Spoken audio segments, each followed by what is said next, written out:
సియోను సందేశము, ఇది క్రీస్తుని సందేశము. సియోను సందేశము, ప్రభు క్రీస్తుని సందేశము. ప్రేమతో నిన్ను ఓదార్చి, కరుణతో నిన్ను చేరదీసే. ప్రేమతో నిన్ను ఓదార్చి, కరుణతో నిన్ను చేరదీసే. సియోను సందేశము, ఇది క్రీస్తుని సందేశము. సియోను సందేశము, ఇది క్రీస్తుని సందేశము.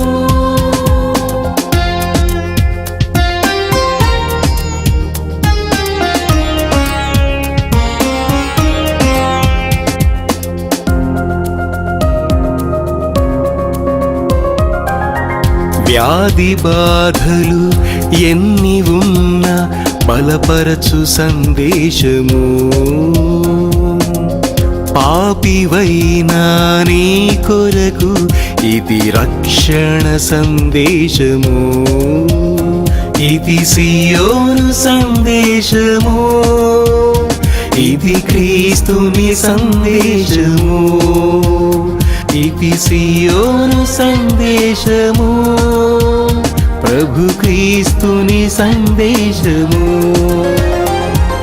హల్లెలూయా, హల్లెలూయా, హల్లెలూయా, హల్లెలూయా, హల్లెలూయా, హల్లెలూయా, హల్లెలూయా, హల్లెలూయా.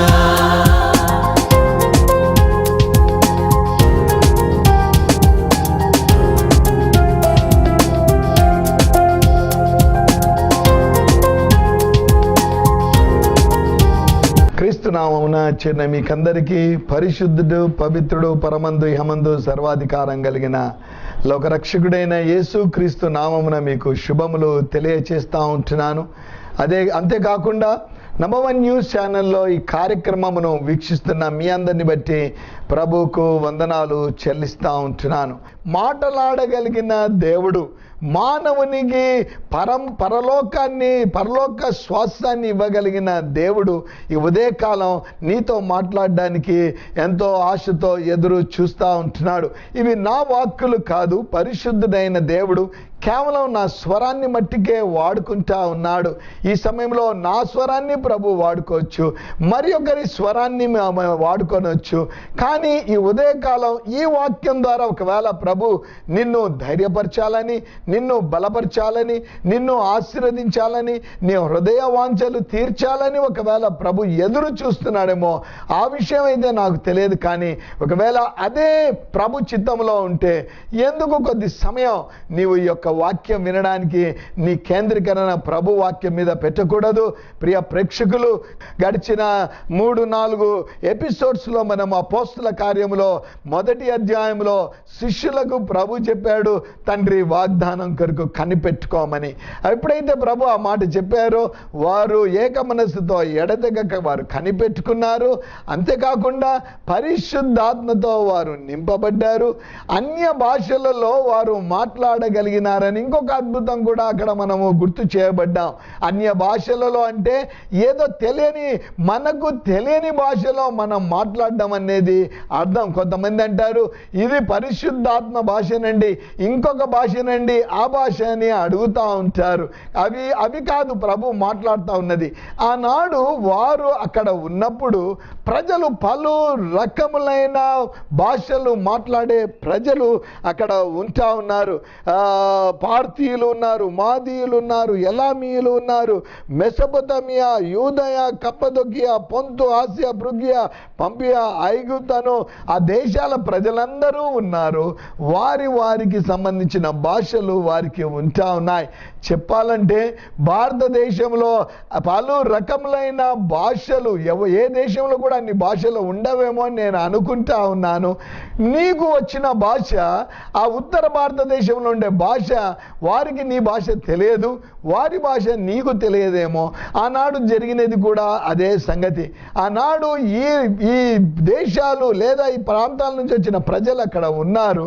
ఎప్పుడైతే దేవుని వాగ్దానం కొరకు అపోస్తలులు కనిపెట్టుకున్నారో, ప్రభువు వారి భాషలో వారికి అర్థమయ్యే విధంగా అపోస్తలులు వారికి తెలియజేయగలిగినారని దేవుని వాక్యము సెలవిస్తూ ఉంటా ఉన్నది. తద్వారా మనము చూసాం, పేతురు ఏది కూడా చెప్పలేదు, కానీ పరిశుద్ధుడైన దేవుడు ఏం చేస్తాడో అన్న విషయాన్ని ఆనాడు వారికి బోధించినప్పుడు వాక్యము వారి హృదయంలో కుచ్చుకుంది. 3,000 మంది ఆనాడు ప్రభువునందు విశ్వాసం ఉంచారు. వారు అపోస్తల బోధ యందు, సహవాసమందు, రొట్టె విడుచుట యందు, ప్రార్థన చేయటం యందు ఎడతెగక. మరొకసారి నేను జ్ఞాపకం చేస్తా ఉన్నాను, పరిశుద్ధుడైన దేవునితో అనుదినము సహవాసం కలిగి ఉన్నావా? కుటుంబ సహవాసం చాలా ప్రాముఖ్యం. భార్య భర్తల మధ్య సహవాసం చాలా ప్రాముఖ్యం. పిల్లల మధ్య, పిల్లలు తల్లిదండ్రులు సహవాసం కలిగి ఉండడం చాలా ప్రాముఖ్యం. స్నేహితులతో, బంధుమిత్రాలతో సహవాసం కలిగి ఉండడం చాలా ప్రాముఖ్యం. వీటన్నిటికంటే అతి ప్రాముఖ్యమైనది దేవునితో సహవాసం, దేవునితో సన్నిహిత సంబంధం. ఇహలోకమైన స్నేహము, ఇహలోక సంబంధమైనవి అనేకమైనవి ఈ లోకంలో నీకు ఒకవేళ సంతోషం కలగచేస్తుందేమో, కానీ ప్రభువుతో నీవు ఒకవేళ సహవాసం పొందకుంటే పరలోక సహవాసం నీవు పొందలేవని దేవుని వాక్యము ఆశ్చర్యంగా ఉంటుందేమో.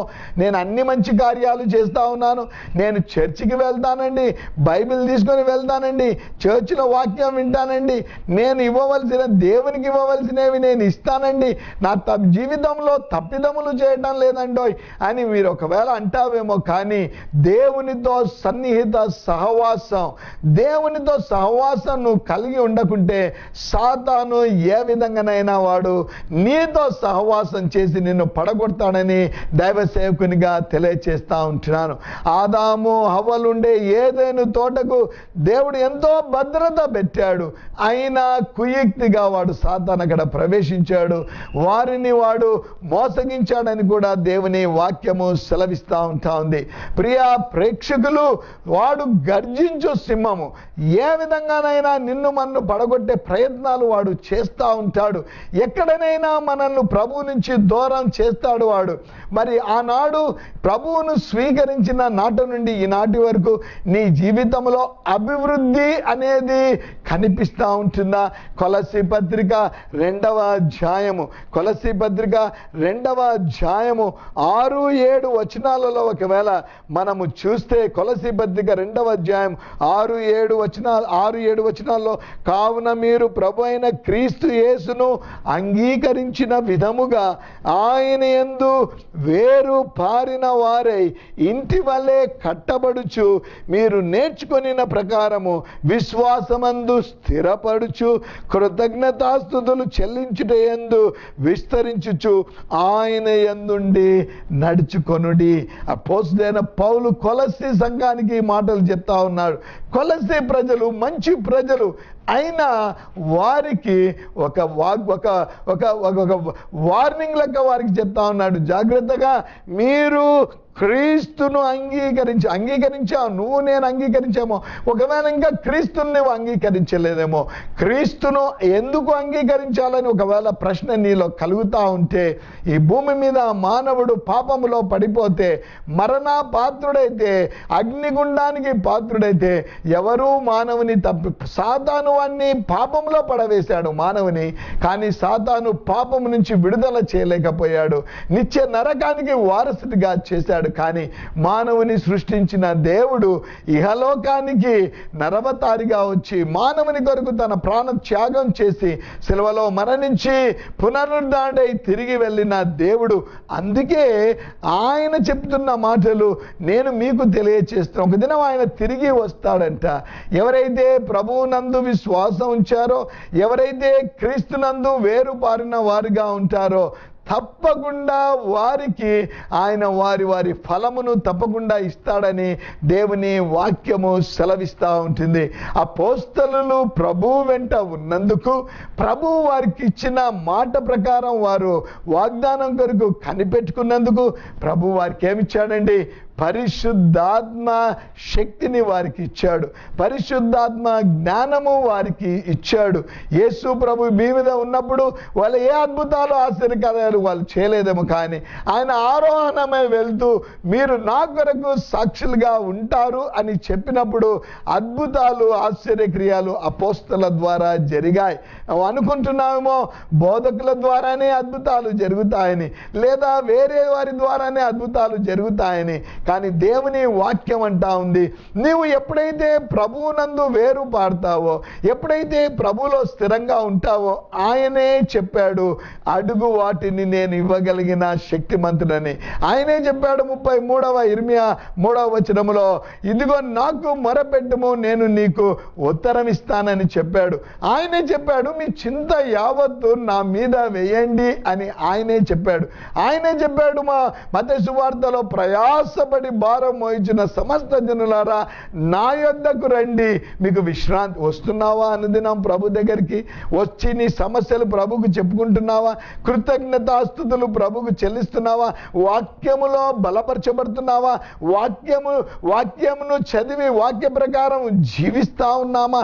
ఎప్పుడైతే ఈ కార్యాలు మనం చేయగలుగుతామో తప్పకుండా అద్భుత కార్యాలు ఆశ్చర్య కార్యాలు ప్రభు చేస్తాడు కదా. పిల్లలు స్కూల్కి వెళ్తారు, వాళ్ళు వచ్చిన తర్వాత తల్లిదండ్రులమైన మనము తప్పకుండా వారి పుస్తకాలు తీస్తాం, వారి హోంవర్క్లు ఏమున్నాయో చూస్తాం.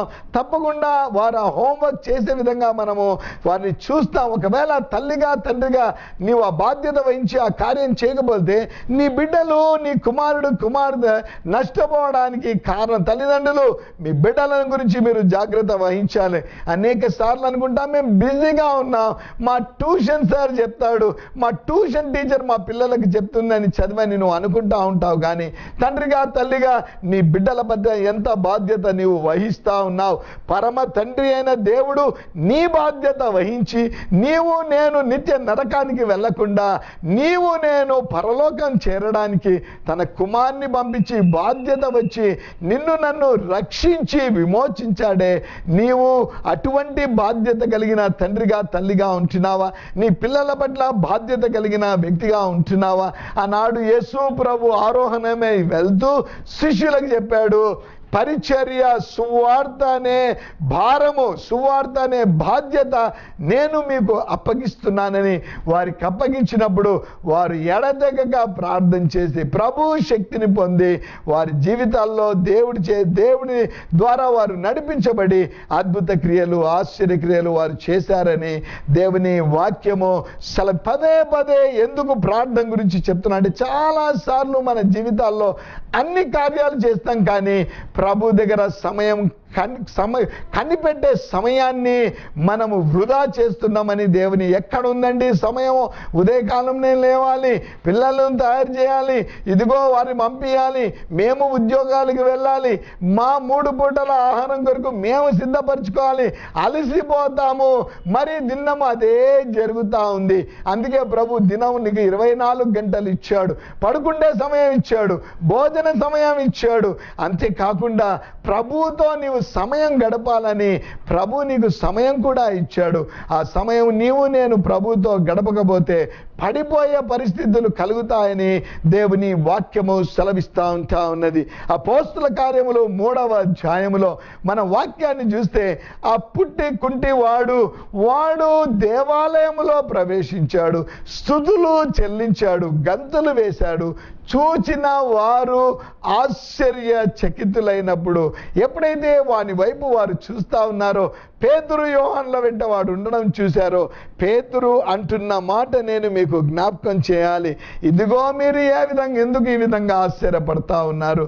ఇది మా శక్తి ద్వారా మా బలము ద్వారా జరగలేదు, కానీ అబ్రహాము ఇస్సాకు యాకోబు అని వారి దేవుడు అనగా 13వ వచనంలో ఉంది, మన పితరుల దేవుడు తన సేవకుడైన యేసును మహిమపరిచి ఉన్నాడు.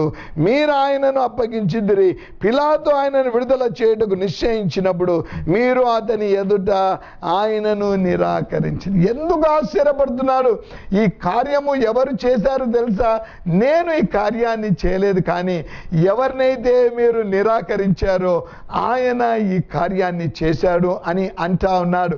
ఆనాడు పేతురు అంటా ఉన్నాడు, పిలాతు విడిపించడానికి ముందుకు వచ్చారు, కానీ ఆనాడు వారు ఆయన నిరాకరించారని దేవుని వాక్యం. ఎటువంటి వ్యక్తిని నిరాకరించారు? వాక్యంలో మనం చూద్దాం. 14వ వచనంలో, అతడు పరిశుద్ధుడు నీతిమంతుడైన వారిని మీరు నిరాకరించుతారు. అంతేకాకుండా ఆయన జీవాధిపతి, అంతేకాకుండా ఏమంటా ఉన్నాడు? ఆయన నీతిమంతుడు, అంతేకాకుండా ఆయన మృత్యుంజయుడు, ఆఖరికి అంటాడు ఆయనే పూర్ణ స్వస్థత కలిగే చేసే దేవుడు అంటా ఉన్నాడు. పేతురు అంటా ఉన్నాడు, నీతిమంతుని, పరిశుద్ధుని, జీవాధిపతిని, మృత్యుంజయుడైన దేవుని, ఆత్మీయ స్వస్థత మీకు ఇచ్చిన దేవుని మీరు నిరాకరించాడు అని వారితో ఆ బోధన చేస్తాను. ఒకసారి ఈ విషయాన్ని మీరు శ్రద్ధగా మాట వినాలని నేను మీకు మనవి చేస్తూ ఉంటున్నాను. వారు దేవాలయంలోనికి అనుదినము వెళ్తూ ఉన్నారే, కానీ వారిలో పరివర్తన కలగలేదు. ప్రియ ప్రేక్షకులు, నేను చర్చికి వెళ్తున్నాను, నాకు ఆశీర్వాదం కలుగుతుందని నువ్వు అనుకుంటున్నావేమో. చర్చికి వెళ్ళడమును బట్టి, పరిశుద్ధ దేవాలయానికి వెళ్ళడమును బట్టి నీలో మార్పు కలగదు అన్న విషయాన్ని నేను జ్ఞాపకం చేస్తున్నాను. కానీ మార్పు ఎప్పుడు కలుగుతుందంటే వాక్యానికి నీవు ఎప్పుడైతే స్పందిస్తావో అప్పుడు నీలో మార్పు కలుగుతుంది. వాడు స్వస్థత నొందినందుకు పేతురు, ఇదిగో నేను వాడిని చేయబట్టుకున్నాను, వాడిని లేపాను, వాడు లేచాడు, గంతులు వేశాడు, వాణ్ణి నేను నడిపించానని పేతురు ఎక్కడ కానీ తన గొప్పలు చెప్పుకోలేదండి. పేతురు తన్ను తాను తగ్గించుకున్నాడు. ఏ దేవుడైతే గొప్ప కార్యాన్ని చేశాడో ఆ దేవుని అతడు మహిమపరిచాడని దేవుని వాక్యం సెలవిస్తూ ఉంటుంది. అందుకే దేవుని వాక్యం అంటుంది, నన్ను ఘనపరచువాన్ని నేను ఘనపరుస్తాను అంటా ఉన్నాడు. అందుకే 30వ కీర్తనలో అంటాడు 14వ వచనం నుంచి, అతడు నన్ను ప్రేమించుచున్నాడు కనుక నేను అతనిని తప్పించేదను, అతడు మొరపెట్టినప్పుడు అతనికి ఉత్తరం ఇచ్చేదను అని ప్రభు సెలవిస్తున్న మాటలు మనకు కనిపిస్తూ ఉంటున్నాయి. ప్రేమిస్తున్నావా? పూర్ణ హృదయముతో, పూర్ణాత్మతో, పూర్ణ శక్తితో ప్రభువుని ప్రేమిస్తున్న విశ్వాసిగా ఈ మాటలు నీవు ఉంటున్నావా? ఎప్పుడైతే నువ్వు ప్రభువుని ప్రేమిస్తావో ప్రభు నిన్ను ప్రేమిస్తాడు. నీవు ప్రేమించకముందే ఆయన పాపులమైన మనల్ని ఆయన ప్రేమించాడు. ఆయన మనల్ని ప్రేమించినందుకే పరమును విడిచాడు, ప్రేమించినందుకే తగ్గించుకున్నాడు, ప్రేమించినందుకే దాసుని స్వరూపం ధరించుకున్నాడు, ప్రేమించినందుకే కొయ్య మీద నీ కొరకు నా కొరకు వ్రేలాడు, ప్రేమించినందుకే శరీరానంతా నలగొట్టుకొని రక్తాన్నంతా ఆయన ధారపోశాడు, ప్రేమించినందుకే ఆయన మన అపరాధములన్నీ ఆయన మీద మోసుకొని ఆయన మరణించి సమాధి చేయబడి పునరుద్ధానుడై తిరిగి వెళ్తూ ప్రేమించినందుకే అంటా ఉన్నాడు, నేను తిరిగి మరి ఒకసారి వస్తానంటున్నాడు. ప్రేమించినందుకే ఆయన అంటా ఉన్నాడు, నా యందు విశ్వాసం ఉంచిన వారినందరినీ ఇదిగో నేను నా వెంట తీసుకొని వెళ్తానంటా ఉన్నాడు. నీవు ప్రేమిస్తా ఉన్నావా? ఆనాడు వాడు ప్రభువుని ప్రేమించాడు, దేవుని ఆలయంలోనికి వెళ్ళాడు. పేతురు అంటా ఉన్నాడు, ఈ ప్రేమ కలిగిన దేవుని, జాలి కలిగిన దేవుని, పరిశుద్ధుని, నీతిమంతుని, జీవాధిపతిని, మృత్యుంజయుడైన దేవుని, స్వస్థత, సంపూర్ణ స్వస్థత కలిగిన దేవుని మీరే నిరాకరించారు, మీరే ఆయనను అప్పగించారు. కానీ ఆయన మీకు ఎలాంటి ద్రోహము చేయలేదని ఆనాడు పేతురు వాక్యం చెప్పినప్పుడు అపోస్తల కార్యములో 4వ అధ్యాయానికి వచ్చే సమయానికి అక్కడ 5,000 మంది పురుషులు ప్రభువునందు విశ్వాసం ఉంచారని దేవుని వాక్యం గమనిస్తూ ఉంటున్నారా? ఒక్క కుంటివాడు దేవాలయంలో ప్రవేశించి ప్రభువుని గణపరిచినందుకు, ప్రభువు నామము ఎటువంటి గొప్ప దేవుడు అని పేతురు తెలియచేసినందుకు 5,000 మంది పురుషులు ప్రభువునందు విశ్వాసం ఉంచారు. ఒకవేళ వారి భార్యలు వారి వెంట ఉంటే ఇంకొక 5,000 మంది అనుకుందాం, దాదాపు 10,000 మంది. ఒక ఇద్దరు పిల్లలు అనుకుంటే కూడా మరి ఒక 10,000 మంది, దాదాపు 20,000 మంది కంటే తప్పకుండా ఎక్కువ మంది ఆనాడు ఆ ప్రభువునందు విశ్వాసం ఉంచి ఉంటారు. నీ విశ్వాసం ఎక్కడి దాకా ఉంటుంది? పేతురు చెప్పిన మాట, దేవాలయానికి అనుదినము వెళ్తా ఉన్నారే కానీ పరిశుద్ధుడైన దేవుడు వారి హృదయంలో సంపూర్ణంగా లేడు. 5,000 మంది ఎక్కువగానే ఉండి పురుషులు మట్టుకే అన్నారు, ఆ వాక్యానికి స్పందించారు. ప్రియ ప్రేక్షకులు, ఈ మాటలు వింటున్న నీవు ఒకవేళ ప్రభువుని ప్రేమించడంలో నీలో కొరత ఉంటుందేమో, ప్రార్థించడంలో కొరత ఉంటుందేమో, ఈ ప్రభువులో ఎదగడంలో ఫలించడంలో కొరత ఉంటుందేమో, ఎందుకు ఈ ఉదయకాల సమయమందు నీలో ఉండే కొరతను ప్రభువుకు అప్పగించకూడదు? ప్రభువా, నాలో ఈ కొరత ఉంది.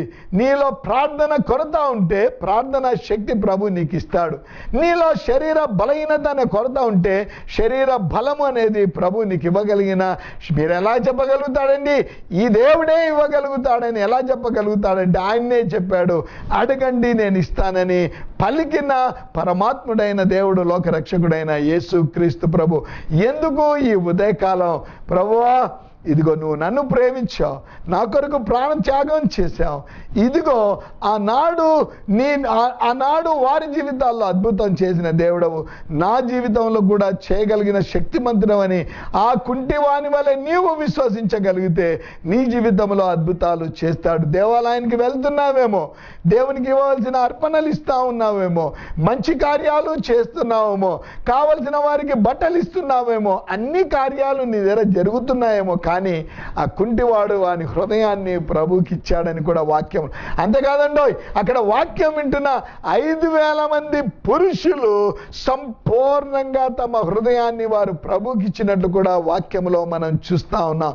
ఈ కార్యక్రమం చూస్తున్న నీవు ప్రభువుని నీ హృదయంలో నీవు కలిగి ఉన్నావా? వాక్యము ద్వారా నీవు వాక్యానికి స్పందించి ఒప్పుకున్నావా? ప్రభు దగ్గర నేను పాపినని, ప్రభా నా పాపాలు క్షమించని అడుగుతా. ఎంతకాలం నీ శరీర స్వస్థత కొరకే నువ్వు అడుగుతా ఉంటావు? శరీర స్వస్థత ప్రభువే ఇస్తాడు. పౌలే అడిగాడు, అయ్యా ఎందుకు ఈ బాధ అని 3 సార్లు అంటే నా కృప నీకు చాలును అన్నాడు. నీ సమస్యలు ఏమున్నా ప్రభువుకు తెలుసు, వాటిని తీరుస్తాడు. కానీ ఒకవేళ ఆత్మీయ పరివర్తన నీలో కలగకపోతే, ఈ భూమి మీద అన్నీ కలిగి కూడా ఆత్మీయ పరివర్తన కలగకపోతే పరలోకం చేరలేవు, పరలోక శ్వాసాన్ని నువ్వు పొందలేవు. ప్రభు అంటా అన్నాడు, ఇది నువ్వు రా నా దగ్గరికి, నీ అవసరతలన్నీ నేను తీరుస్తాను. కీర్తనకారుడు అంటాడు, ఆయన హృదయ వాంఛలు తీర్చే దేవుడు అంటున్నా. He is a God who fulfil all our heart desires అని దేవుని వాక్యము సెలవిస్తూ ఉంటుంది. కీర్తనకారుడు అంటాడు, అయ్యా నేను ఎవరి దగ్గరికి వెళ్ళగలుగుతాను? సమస్త అవసరతలు తీర్చగలిగిన నీ దగ్గరికే నేను వస్తానని ఆనాడు కీర్తనకారుడు అంటా ఉన్నాడు. ఇది నీవు కూడా ఒకవేళ నిరుత్సాహంలో ఉన్నావేమో, బాధలో ఉన్నావేమో, వేదనలో ఉన్నావేమో, ఆర్థిక సమస్యల గుండా ఉన్నావేమో, ఆనాడు వాడికి సహాయం చేసిన దేవుడు నీకు సహాయం చేస్తాడు. ఆ దినము అన్నీ కలిగి దేవాలయంలోనికి వెళ్తా ఉన్నారు కానీ ఆత్మీయ పరివర్తన కలగలేదు. కానీ ఎప్పుడైతే పేతురు బోధనకు స్పందించాడో 5,000 మంది ఆనాడు ప్రభువుకు తమ హృదయాన్ని ఇచ్చారు. ప్రభు యొక్క శక్తిని వారు గుర్తెరగగలిగినారని ప్రభు వాక్యము సెలవిస్తూ ఉంటుంది. ఈ వాక్యానికి ఒకవేళ నువ్వు స్పందించి ప్రభువు దగ్గరికి నీవు రాగలిగితే ఇది నా సూటిగా ఆయన నీతో మాట్లాడతాడు. ఆయన నీకు కావలసిన నువ్వు అడిగే వాటిని ఆయన వింటాడు, దానికి తప్పకుండా జవాబిస్తాడు. మీ కొరకు నేను ప్రార్థన చేస్తాను. కళ్ళు మూసుకుందాం. పరిశుద్ధమైన ప్రేమ కలిగిన తండ్రి, విశ్వాసమునకు కర్తయు దాన్ని కొనసాగించు వాడమైన యేసు ప్రభు ఇది మాతో వాక్యం ద్వారా శుద్ధిగా మాట్లాడినందుకు మీకు వందనాలు, స్తోత్రాలు చెల్లిస్తున్నాం.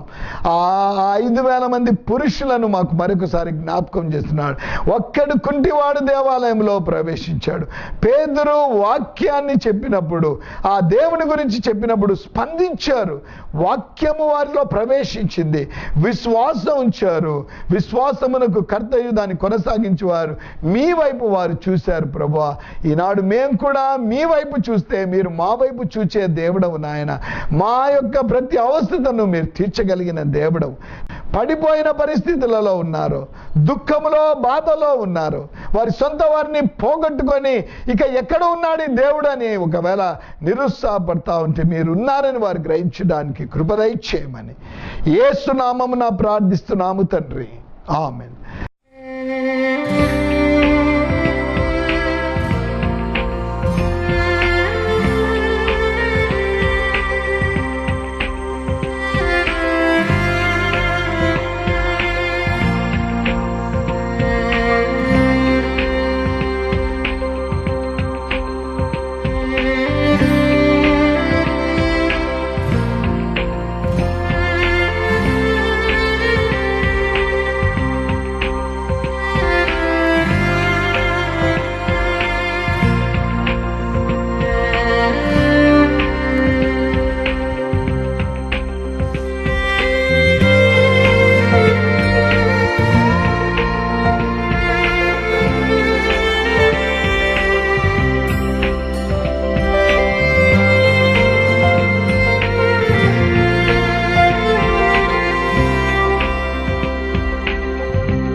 ప్రియ ప్రేక్షకులు, ఈ సందేశం ద్వారా నీవు నీ కుటుంబము బలపరచబడితే, నీకేమైనా ప్రత్యేక అవసరతలుంటే, మేము ప్రార్థన చేయాలని మీరు ఆశ కలిగి ఉంటే ఈ స్క్రీన్ మీద కనిపిస్తున్న నంబర్స్కు ఒకవేళ మీరు ఫోన్ చేస్తే లేదా కాల్ చేస్తే తప్పకుండా మీ కొరకు మేము ఉన్నాము, మీ కొరకు మేము ప్రార్థన చేస్తామని తెలియచేస్తూ ఉంటున్నాము. పరిశుద్ధుడు, నీతిమంతుడు, నిందారహితుడైన దేవుడు, సకల ఆశీర్వాదముల కారకుడైన దేవుడు మిమ్మలను మీ కుటుంబాలను ఆశ్రయించి దీవించునుగాక.